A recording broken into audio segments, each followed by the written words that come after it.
Nice night at the ball yard, Coach. Yeah, good night. I thought we did a really good job of concentrating and competing early on.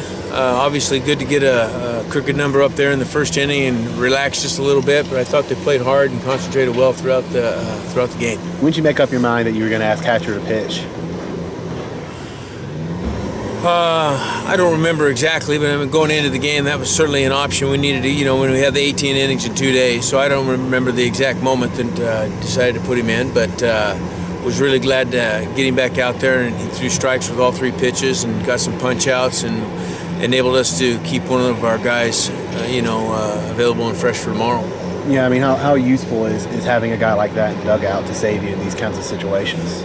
Well, it's useful. It's beneficial, no question. He's a really talented kid, and having guys like that can come in and that haven't been on the mound in 4 or 5 weeks and throw strikes with 3 pitches is pretty rare.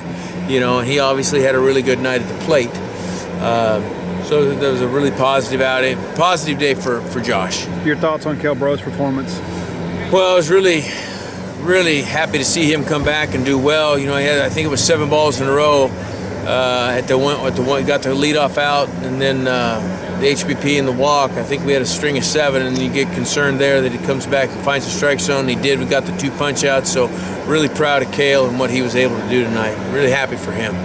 How do you plan to approach tomorrow with pitching wise? Oh well, I think we got 7 guys for sure. We got a little bit of some sniffles or an illness from one of the boys, but we'll have 7 or 8 guys go. We'll keep the outings relatively short, maybe 2-3 innings at the most. And some of those guys will certainly just have 3-4 outs.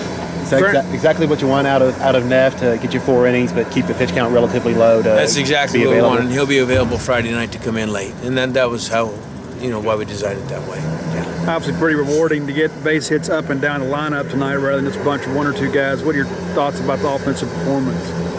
Well, I was really happy those guys were able to stay loose. We put some line drives together. There was a lot of solid contact. We drove some guys in, kept the soft pop flies to a minimum with the guys on base, and a really good night for our guys to make some solid contact and feel good about what they're doing in the box, and challenged them to come back again and have the same quality at bats tomorrow night.